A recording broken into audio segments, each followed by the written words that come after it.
Hello दोस्तों, नमस्कार। Welcome to the current interest.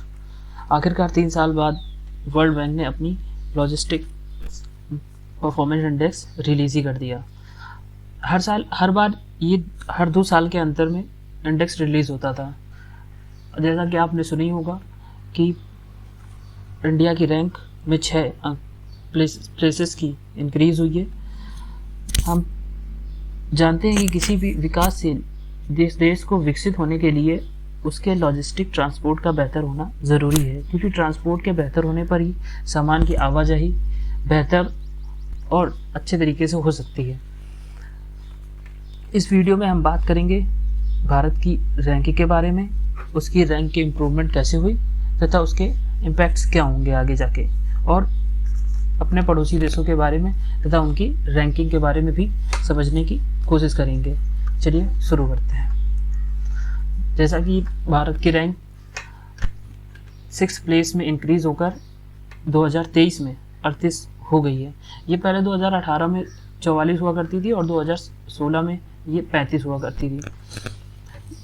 देखा हो, जैसे साफ ही समझ में आ रहा है कि 2 साल की इसमें गैप हो 2 साल की गैप पे ये इंडेक्स रिलीज़ की जाती थी, लेकिन इस बार ये 2023 में रिलीज़ की गई है, क्योंकि कोविड 2022 के आसपास जो आ गया था उसकी वजह से इंडेक्स डिले हो गया।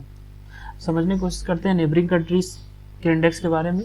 जैसा कि चाइना की इस इंडेक्स में रैंक 19 है, बांग्लादेश की 88 और भूटान की 97 है, श्रीलंका की 73, अफगानिस्तान की 138 और यूएस की 17th, यूके की 19th और रसिया की 88th है। Reason of improvement in index को समझने की कोशिश करते हैं। रिपोर्ट में बताया गया है कि भारत की लॉजिस्टिक इंडेक्स में इम्प्रूवमेंट प्रधानमंत्री मोदी द्वारा लिए गए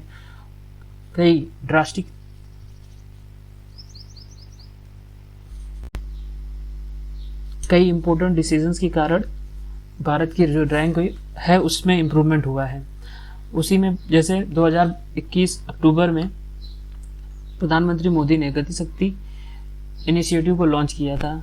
ये एक नेशनल मास्टर प्लान है जिसमें भारत के विभिन्न राज्यों को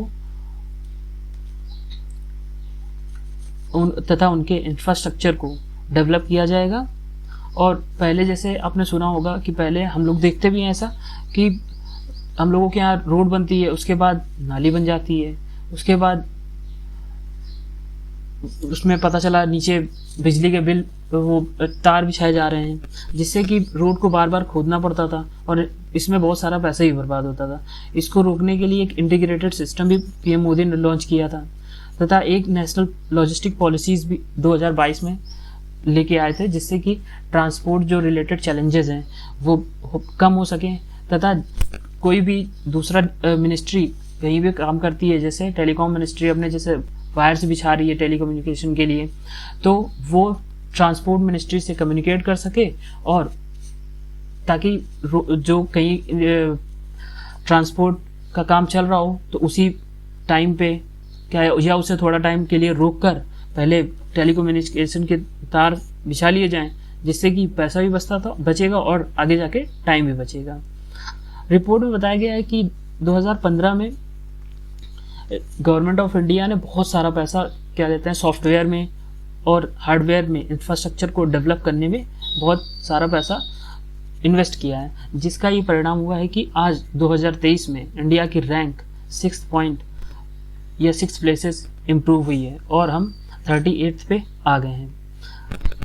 आज देखने लायक ये भी बात है कि रसिया जैसे डेवलप्ड कंट्रीज से हमारी रैंक बहुत ज़्यादा है, और इसके अलावा और कई सारे फैक्टर्स हैं, जैसे रेडियो फ्रीक्वेंसी आइडेंटिफिकेशन टैग का यूज़ करती है NICDC लॉजिस्टिक डेटा सर्विस। इससे क्या होता है कि कोई भी ट्रांसपोर्ट एक जगह से दूसरी जगह जा रहा है तो हम उसके लोकेशन को ट्रैक कर सकते हैं, उसके बारे में जानकारी ले सकते हैं। यदि वो कहीं पर फंस जाता है तो उसके बारे में इसके थ्रू हम सप्लायर से बातचीत करके उसकी समस्या को समझ करके उसको समाधान कर सकते हैं। इसके अलावा एक और मेजर फैक्टर है जिसकी वजह से लॉजिस्टिक्स इम्प्रूव हुई है, वो है public private partnership of supply chain visibility platform. इसके थ्रू जो सप्लाई चेन है उसकी विजिबिलिटी या उसकी ट्रैकिंग आसान हो चुकी है और उसमें ट्रांसपेरेंसी काफ़ी हद तक बढ़ गई है। सब आइए समझते हैं कि सप्लाई चेन मैनेजमेंट सिस्टम होता क्या है।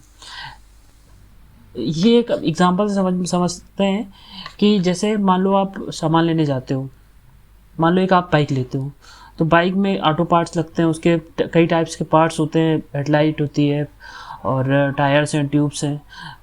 तो इन्हें हम तो खरीदे मान लो एक जगह से, तो फिर बहुत टाइम लगेगा और एक प्रोडक्ट प्रोवाइड करने में, असेंबल करके प्रोवाइड करने में बहुत ज़्यादा समय लगेगा और बहुत ज़्यादा पैसे भी लगेंगे।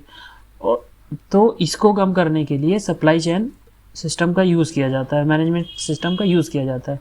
इसमें क्या करते हैं कि एक मैन्युफैक्चरर होता है, वो हर जगह से ऑटो पार्ट्स जो बेचते हैं उनसे ऑटो पार्ट्स इकट्ठा करता है और उसकी असेंबलिंग करता है, फिर उसको रिटेलर के यहाँ बेचता है और रिटेलर फिर सप्लायर के थ्रू हमें ये दूसरे रिटेलर को बेचता है, जो जैसे शोरूम्स होते हैं इनको, और फिर उनसे जाके हम लोग खरीद लेते हैं।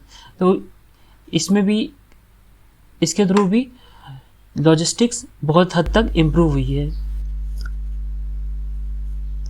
अब समझते हैं इम्पैक्ट क्या हुआ इन इम्प्रूवमेंट्स का। जैसे पहले रिपोर्ट में बताया गया है कि जैसे मई और अक्टूबर में जो काम पहले बहुत टाइम में हुआ करता था, अब उसमें सिर्फ 3 डेज ही लगते हैं, कंपेयर टू जो अदर इंडस्ट्रियलाइज्ड कंट्रीज़ हैं, जो अदर जिनमें औद्योगिकरण हो चुका है जिन कंट्रीज़ में, उनसे ज़्यादा बहुत ज़्यादा बेहतर हमारा ट्रांसपोर्ट सिस्टम हो गया है, लॉजिस्टिक सिस्टम्स हो गया है। और एक एग्जांपल के लिए इसको समझने की कोशिश करते हैं इस तरह कि जैसे कभी कोई सामान हमें विशाखापट्टनम, ईस्टर्न पोर्ट से विशाखापट्टनम के कहीं दूसरी जगह भेजना होता था, तो ऑन एन एवरेज 32.4 डेज लगते थे 2015 में। वही आज घटकर 5.3 दिन हो गए हैं 2019 में। इसके अलावा अब इंडेक्स में टॉप कंट्रीज़ में सिंगापुर, फिनलैंड और डेनमार्क है, और बॉटम कंट्रीज़ में अफगानिस्तान सबसे नीचे पायदान पर, उसके ऊपर लीबिया और सोमालिया हैं। इसी के बारे में क्रिस्टीना वेडरर जो सीनियर इकोनॉमिस्ट है वर्ल्ड बैंक ग्रुप में, उन्होंने बताया कि जो ट्रांसपोर्ट सिस्टम में जो बहुत ज़्यादा समय लगता है वो शिपिंग का लेट होने की वजह से लगता है, जो कि एसी एयरपोर्ट्स और सी पोर्ट्स, एयरपोर्ट्स और इस जगह पे होते हैं। यदि हम कंट्री में मल्टी मॉडल फैसिलिटी प्रोवाइड करें और पॉलिसीज़ जो ट्रांसपोर्ट्स की हैं उनको और बेहतर करें, तो ये हमारा समय और भी कम हो सकता है और हम और अच्छा इम्प्रूव कर सकते हैं। अब जान लेते हैं थोड़ा वर्ल्ड बैंक के बारे में। जैसा कि जानते हैं, वर्ल्ड बैंक एक इंटरनेशनल फाइनेंशियल इंस्टीट्यूशन है जो कि दूसरी कंट्रीज़ को और या गवर्नमेंट्स को लोन प्रोवाइड करता है ताकि वो अपने यहाँ इंफ्रास्ट्रक्चर को डेवलप कर सकें, कैपिटल प्रोजेक्ट्स लगा सकें। इसकी स्थापना 1944 जुलाई में हुई थी और इसका हेडक्वार्टर वॉशिंगटन डीसी यूएस में है, और इसके अभी के प्रेसिडेंट डेविड मैल्पास हैं, और इसमें मेंबर कंट्रीज 189 या 189 हैं। ओके दोस्तों, नमस्कार।